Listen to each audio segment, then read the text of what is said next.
If you ache for truth, goodness, and beauty, if you're hungry for a Christianity with substance and strength, if you long for a faith that's big and bold and biblical and all about Jesus Christ, if you're inspired by the idea of one church that has spanned 20 centuries, 24 time zones, and 2 hemispheres, enfolding every race, nation, and language, then you're considering Catholicism. Welcome back to Considering Catholicism. And once again, we're going to take some listener questions in this episode. Maybe in 30 or 40% of our episodes are based on questions that you have written in about. And a lot of times we build a whole episode or sometimes even several episodes around those topics. But we also get a lot of very specific questions, and from time to time, I'm just going to take on those specific questions.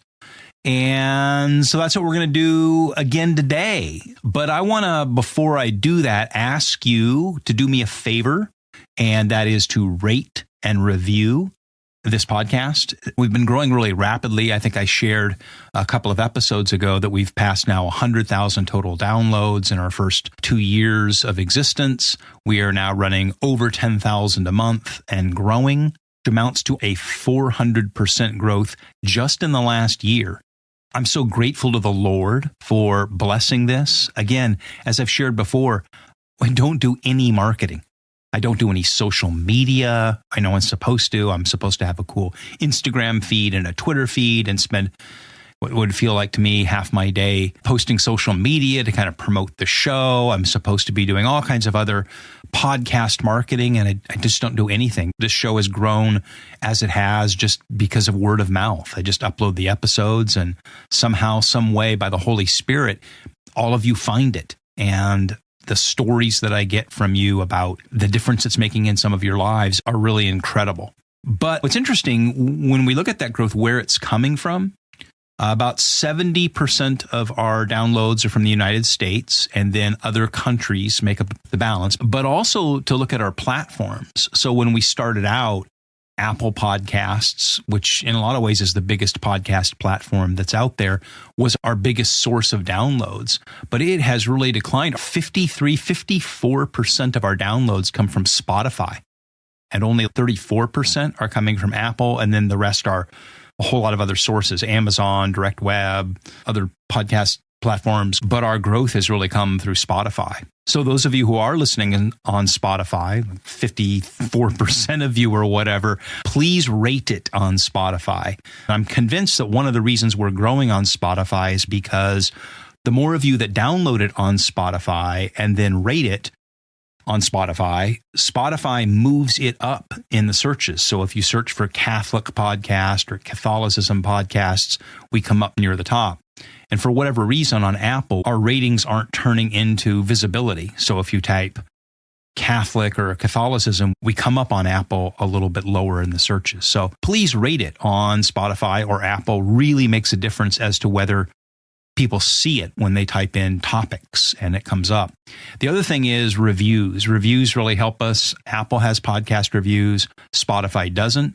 If you do listen on Apple, then please go and write a review. That also helps us to become more visible. You can also leave a review on our website, consideringcatholicism.com. That really helps us to become more visible and to, again, move up and promote the show. And really, at the end of the day, what we're trying to do is expose more people to what we're talking about so that more people around the world can consider Catholicism. So I really appreciate that. Also, send in your questions, your stories. I get back to all of them. It takes me sometimes a week or two because I'm inundated with messages and email, but I read them all and I will get back to you. If you've got a question, a comment, a story, anything like that, that really helps. And then again, and I hate doing it really, but if you would support this ministry, it makes it possible. The growth that we've had and the ability to continue to produce and produce more and try new things like the deep dive episodes that we're starting to do on Fridays, all of these kinds of things, they take more time and resources than when we first started out. And your one-time or recurring donations make a huge difference. So Anyway, enough of that. Let's get to the questions for today. And the first one is one that I have avoided this topic for 2 years. And I get a lot of questions about it. I get a lot of emails about it, and I just haven't wanted to talk about it on the show. But it is the traditional Latin Mass. I get a lot of people asking, what do you think of the traditional Latin Mass? Do I attend the traditional Latin Mass? Do I think the traditional Latin Mass is better than regular Mass? I'll talk about what that all means in a minute here. And do I recommend that new Catholics or people who are considering Catholicism check out or go to the traditional Latin Mass? The first reason I've stayed away from discussing it is that the TLM, use that abbreviation, traditional Latin Mass, TLM, is that the TLM is this huge controversy in the Catholic Church right now. And it has become something of a sort of badge or banner that a whole lot of other issues get attached to or rally around. Between orthodoxy versus progressivism, in doctrine, in morals, in church politics, in culture, in civil politics, everything else. You all know what I'm talking about. I don't like to use conservative and liberal. I prefer orthodox and generously progressive, which in a lot of ways is a nice way of saying non-orthodox. But these sort of conflicts that are playing out in the church, one of the ways that people can signal their allegiances on all of these issues is whether they are for or against the TLM. Talking about it on Catholic media becomes this lightning rod for all that other stuff. And the mission of this podcast is, and has always been, to unpack all of those issues.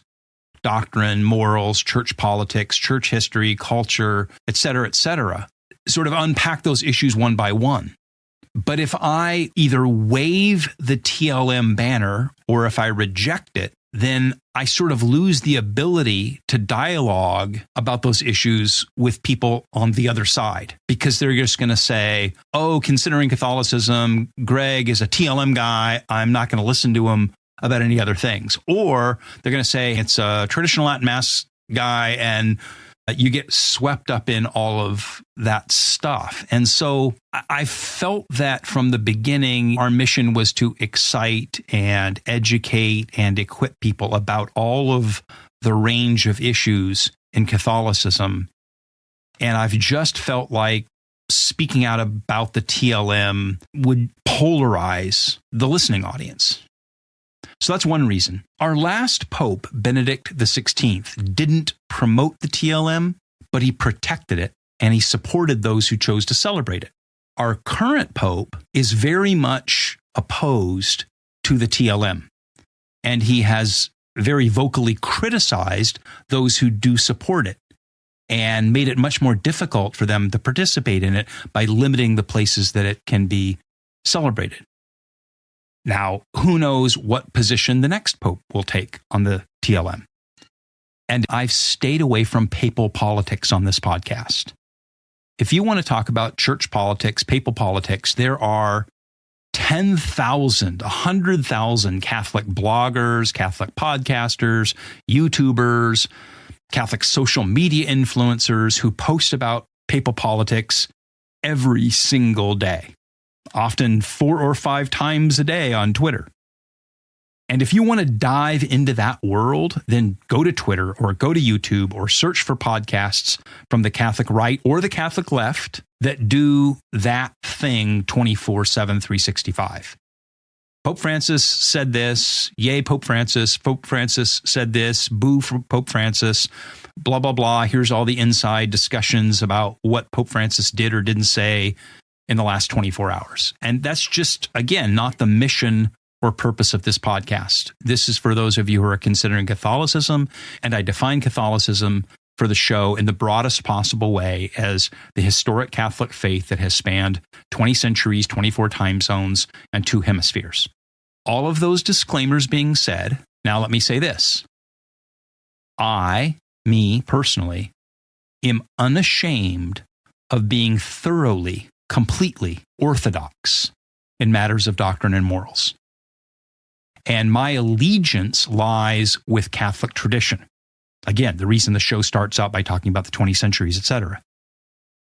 So given that I am a very orthodox guy on doctrine and morals, very conservative, very traditionalist, I have a favorable opinion of the traditional Latin Mass, and I am very attracted to it, and I have a great deal of respect for it, but I attend a Novus Ordo parish for a variety of practical and personal reasons. Vocationally, I feel called to belong to worship with, and to work at my geographic parish, which is about 6 minutes from my house. And that is a Novus Ordo parish. And so I try to serve to the best of my ability where the Lord has placed me, and that's at my local parish. You will never hear me criticize the TLM or the TLM movement in the church. But I do believe that the Novus Ordo Mass can be celebrated reverently with a focus on the sacred and respect to Catholic tradition. I do not like Novus Ordo Masses that are not reverent, not sacred, and not steeped in tradition. And I am glad that I'll say it, the lame, progressive abuses of the Mass that arose in the 1970s and the 1980s are withering away, and hopefully they won't come back. Okay, there you go. I've kind of opened my trench coat, bad metaphor, and sort of told you where I stand. But for those of you wondering about whether the TLM might be for you, here's some background on all this. The traditional Latin Mass is the liturgy as it was celebrated in the Roman Rite of the Catholic Church before the reforms of the Second Vatican Council, which took place between 1962 and 1965. And it follows the Roman Missal that was put forth by Pope Pius V in 1570 with minor revisions that were made up until 1962. Okay? In 1969, Pope Paul VI introduced a new order of the Mass called in Latin the Novus Ordo Mass, which replaced the TLM, which at that point had been in place with, again, only minor revisions for 400 years. Now, the most obvious, but not the only difference between the two Masses is the language. The traditional Latin Mass is celebrated entirely in Latin except for the homily. So when the priest gives the homily, that's in the vernacular language. And depending on where you are, potentially the scripture readings. So most of the time in the TLM, the scripture reading will be read first in Latin and then repeated in the vernacular language. Now, one of the questions I get from people all the time is, why would anyone want to go to a Latin Mass instead of one in their own language? Isn't Latin a dead language? Who can understand what they're talking about? I can think of at least two reasons for celebrating the Mass in Latin. The first is continuity with the past. So we are praying the same prayers that all the departed saints before us had. And the second reason is uniting us in the present. That means that the Catholic Church, which spans every tribe, tongue, language, and nation, is celebrating the liturgy in one universal language. So whether you're in France or Japan or Africa or South America or outer Mongolia, you're saying the same prayers in the same language, and it is a sort of uniting of us in the present tense and a unity of us with the saints of the past. So that sense of having that universal language for the liturgy, there's a great deal of appeal to me in that and to a lot of others. But language isn't the only difference between the TLM and the Novus Ordo. The TLM, by its structure and content, emphasizes the sacred and sacrificial aspects of the Mass, what we might call the vertical dimension between us and God. The 1969 Mass emphasizes in its structure and content the communal aspects. It stresses less the vertical aspect of the Eucharist and more the horizontal aspect of it as a communal meal. It emphasizes the participation of the lay people. It emphasizes fellowship, etc. That horizontal dimension. Now, to be clear, Christianity, the Catholic Church, involves those two dimensions. There's the vertical dimension with God and the horizontal dimension among us. One way to think about the difference between these two masses, other than the language, is that the TLM puts the stress on that vertical dimension, and the Novus Ordo tends to stress more that horizontal dimension. And this gets played out in the differences in architecture. Here's a perfect example. In the 1970s and 80s, at least in the United States and other parts around the world, they started building Catholic parishes in the round. So the church became circular, and you had the altar, the sanctuary, the platform, with seats sort of all around it, if not 360 around it, maybe 270 degrees around it. That way people could see each other, and the floor is sloped as you go up, almost like a theater. So we could all look at each other and see the priest, and the priest would come out and he would walk around and talk to us all. And there was much more of this sense of we're all together. In my worst moments, I think of the classic cartoon about the Grinch that stole Christmas and the Who's in Whoville, and they all sing the Who song at the end to each other. And that's an unfair characterization, but a lot of that came out in the 70s and the 80s. The same thing with the music. The music all became vernacularized. In the 70s and 80s, there were a lot of these abuses, different kinds of musical instruments and musical styles that were more like contemporary pop music or folk music. The gestures and the movements of the priest and the people, the aesthetics, everything else. Again, there was this sort of stress of the vertical in the TLM and more of a stress of the horizontal in the Novus Ordo. And again, to be clear, I think that you can celebrate the Novus Ordo Mass and stress the vertical. And I believe that we do that in our parish. I think you can stress the sacred. But there was a tendency, especially in the 70s and 80s and the 90s, for Novus Ordo Masses to become a lot more like contemporary Protestant services, worship services. So why are people attracted to the TLM? A lot of people say that they sort of perceive and feel the sacred and the transcendental in the TLM more than they do in the Novus Ordo. Again, it's that focus on the sacred, on the vertical dimension. Others, though, are repulsed by that because culturally, doctrinally, they love the sort of horizontal part, and the whole thing about the vertical dimension and all the ways that gets played out in the TLM kind of turn them off. I've talked to older baby boomer Catholics who kind of came of age in the 70s and were wrapped up in a lot of the cultural movements of the 70s and the early 80s, who just are absolutely turned off by that emphasis of the sacred and the transcendent. And of course, those are the things that attract me. But again, I do think that the Novus Ordo Mass can be celebrated, emphasizing those things, but it tends to be about tendencies. Okay. This is going to be a really gross generalization, but I think that you could say that the TLM puts more emphasis on God, and the Novus Ordo puts more of an emphasis on us. And so if you want the Mass to be all about God, the TLM is attractive. If you want the emphasis to be us, then the Novus Ordo, as it is often practiced in more progressive circles, is going to be more attractive to you. Now, one of the things that's all the talk of the Catholic Church right now is about how young people are flocking to the TLM, while baby boomers in their 70s and their 80s are still clinging to their shrinking 1970s guitar masses. That's a cliche, something of a gross generalization, but there's a lot of truth to it. And I think that there should be some caution. You can do the right thing for the wrong reasons.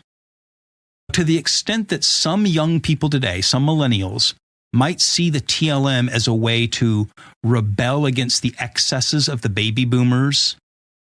And remember that in the 1970s, the baby boomers themselves were the young people rebelling with their guitars and macrame banners and all of that. There's a tendency for young people always to rebel against the establishment. the millennials are flocking to the TLM today. If they're flocking to it for the right reasons, again, you can do the right thing for the right reasons or the wrong reasons. If they're flocking to it for the right reasons, that's great. But to the extent that it's a way to sort of make a point or to rebel against the excesses of the baby boomers, you got to be careful with that.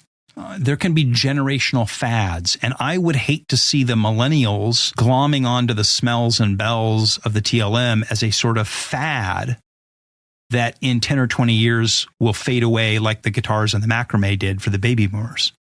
We should be loyal to and working to build continuity with the past that spans not only generations, but centuries and millennia. We should be loyal to and working to build enduring traditions. We should avoid getting too caught up in generational conflicts over culture and papal politics.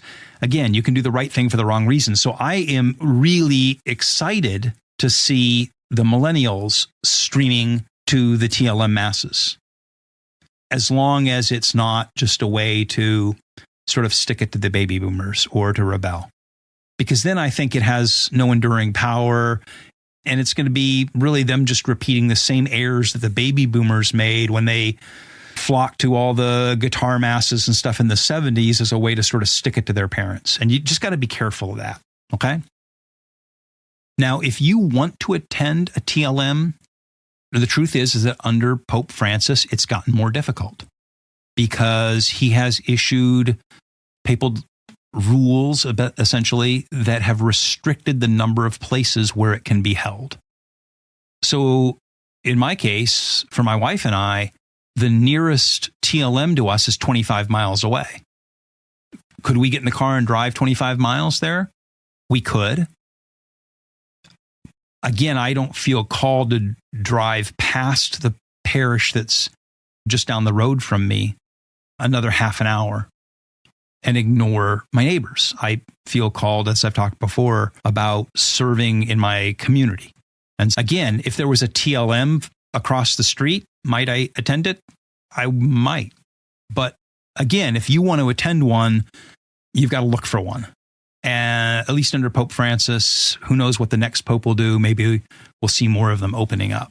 But if you Google traditional Latin masses near me, all of these directories that pop up, websites that list where they all are. There's a ton of resources online so that you can learn the prayers and the mass responses in Latin. There's YouTubes that help you to do that, and little missal books that you can take with you and follow along what it means in Latin and what it means in English or your language. So again, that's what I'm going to say for today about the traditional Latin Mass. And this just may spark more questions and comments from you. And please send me further questions and comments or your thoughts. I love to read those. And again, this will be a dialogue, but that's kind of where I stand on it. Now, the other question I want to take on today, and it's not a coincidence that it sort of ties into it, it's the issue of priests wearing cassocks. Okay, cassocks. That's spelled Cassocks. And I get questions about this because a lot of people are perplexed why so many younger priests, the generation that is attracted to the traditional Latin Mass, these priests are starting to wear cassocks more often in public and at church.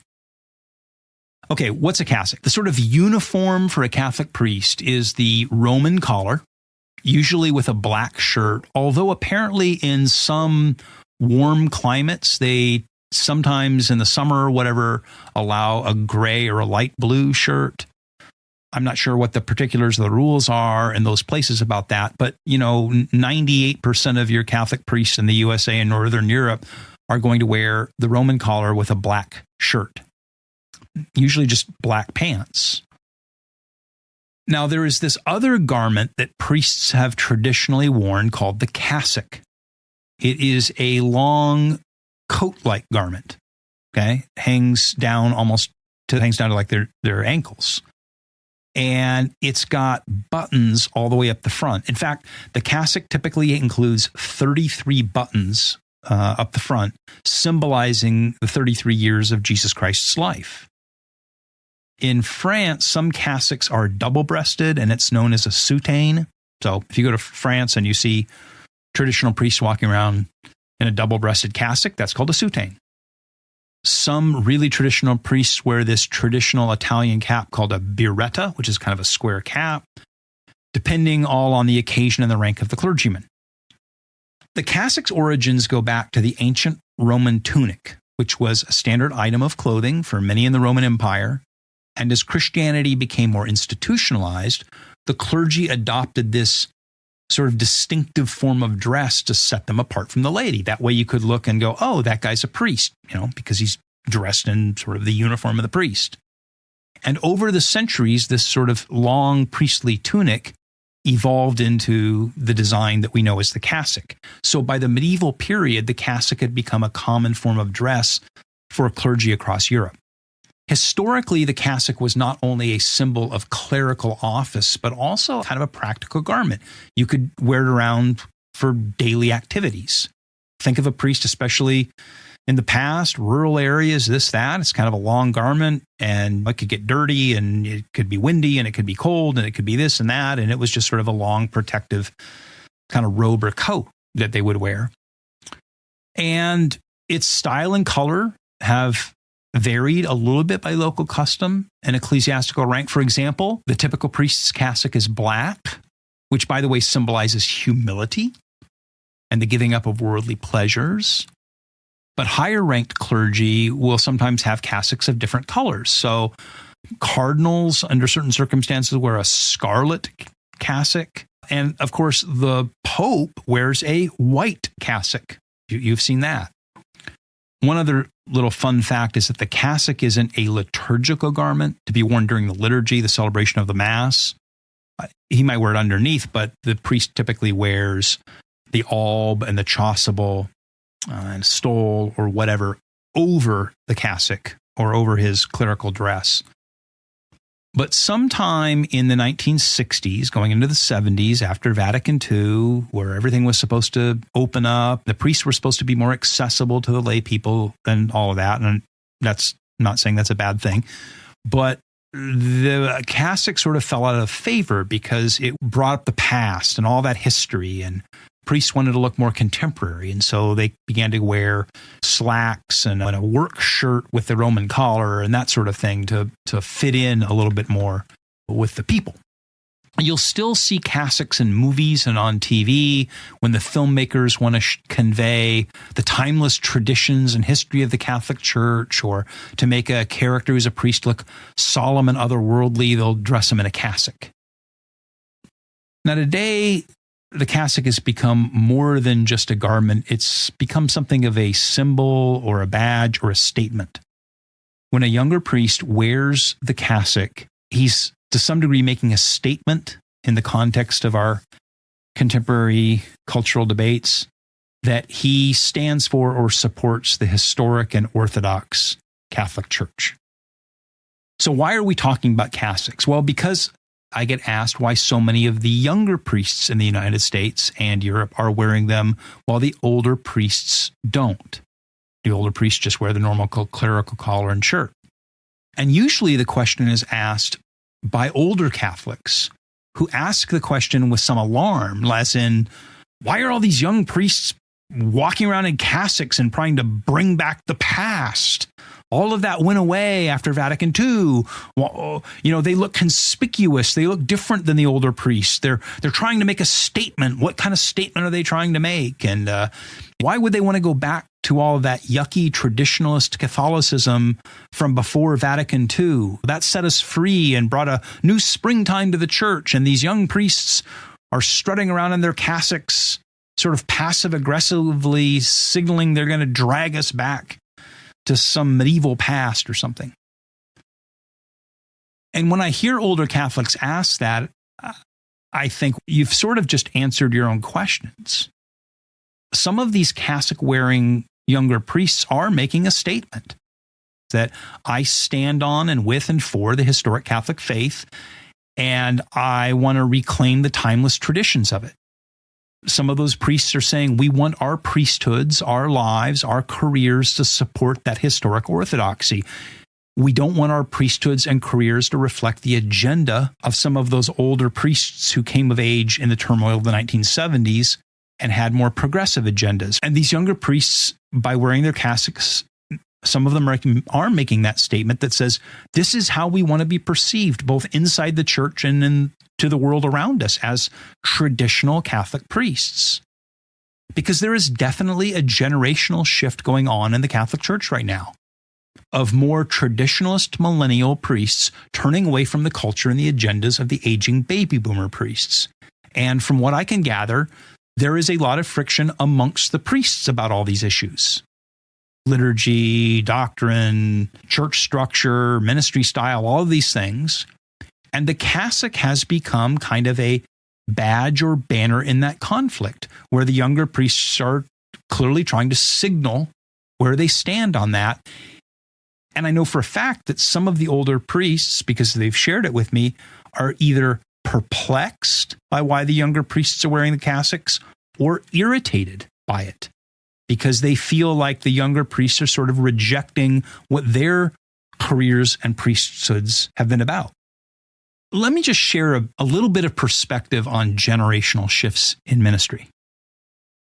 I went to a Protestant seminary in the late 1980s, and when I got ordained, there was a lot of friction between my generation of young pastors with the establishment generation at that time. The guys that were 20, 30 years older than us, who held the senior pastor positions, they held the executive jobs in the denominational hierarchy. They were the chairman of denominational committees that we had to serve on and all of that. They sort of had the power and the positions, and they had their agendas and their priorities. Now, my generation, we were the young guys in our 20s coming out of seminary, and we had different agendas, different priorities, different styles, different things that we wanted to do in the church. We didn't wear cassocks, and the issues were different than they are today. But there was the same sort of generational tension and this same sort of generational shift that was going to go on. Again, we didn't agree with their agendas and their priorities. And at some level, I think we resented them because they held those power positions. They could ordain us, they could hire us, they could fire us, they could reassign us to new churches. And we were sure, absolutely sure, that we could do a better job running the churches than they could. We were sure that their ideas were old and out of date, that they were responsible for everything that we perceived had gone wrong in the churches for the last 20 or 30 years. And they didn't understand that we were smart and we had smart new ideas and smart new plans. And we were certain that if we were in charge, we could do a better job than they did. And here's the thing. On some points, I think we were right. I mean, I look back at it and I go, yeah, I think our generation was absolutely right on some of those points. There were things that needed to change. And we were eager to get into positions where we could make those changes happen. But there were other points where we were just, if I'm really honest, and I'm getting to this age where I kind of sit and reflect more on my life and my career and my past. But, you know, if I'm honest, when we were 27, 28, 29 years old, on some points we were just young and overeager and cocky and arrogant, which young men can tend to be, right? And now with, again, 35 years of perspective, wow, was it really that long ago? It's hard to believe, but I listen to some of the priests that I know in personal conversations go on about the great cassock debate, whether they should wear one, don't wear one, make a statement, tell the young kid fresh out of seminary to knock it off with his cassock and his statements and all that. And here's what I think, as if anyone or any of them cared, but it's my podcast, so you get to hear my opinion. I love historical orthodoxy. I love the church of 20 centuries, 24 time zones, 2 hemispheres. I love the traditional Catholic Church. I love continuity with the 2,000-year traditions of the church. I like celebrating and signaling that the Catholic Church stands for timeless truths and a culture that has endured. And if it were up to me, which it's not, the church would more boldly embrace its history and more boldly proclaim its rich cultural patrimony. So for me, young priests in cassocks, they don't alarm me, they don't offend me. they actually encourage me that maybe, just maybe, the next generation is going to be okay and do a better job being stewards of that 2,000-year patrimony. And maybe the future of Catholicism in the USA and Europe is a little brighter than it is now, because we do have young priests that are willing to go into the middle of the 21st century and bring forth the treasures of the last 20 centuries. And I hope that this cassock wearing is not just a generational fashion statement. I hope it is a real indication that maybe the next generation of priests will lead us to being a stronger, bolder, more confident Catholic Church that offers the best of our millennia of traditions to a world that needs to be reminded of what we've lost. But I remember being that newly ordained pastor, 27, 28 years old, skinny and energetic and overly confident and cocky and arrogant, and kind of enjoying going to denominational meetings and finding subtle little passive-aggressive ways to signal to my older colleagues that I thought they were old and tired and it was time for them to get out of the way and let me and my crew take over. And now that I'm an old guy, I kind of regret and repent of some of those young man passive-aggressive moves and how we handled some of those situations. Look, I'm a layman in the Catholic Church. The interpersonal dynamics between the younger and the older priests at their deanery meetings and how all that plays out with what they wear and how they walk and talk and all of that, and how they rub each other the right way or the wrong way interpersonally is none of my business. I just pray that everyone involved on all sides, the young priests and the cassocks, the old priests without their cassocks, the lay people who are on the sidelines, either cheering for one side or the other, I hope that everyone just treats each other with charity, and that the generational turnover brings out the best in the church, not the worst. So that's what I have to say about cassocks. So there's another listener questions episode. Keep sending in your questions to consideringcatholicism@gmail.com, and I'll keep answering them. And I'll look forward to meeting you again here in the podcast ether for another episode very soon. God bless.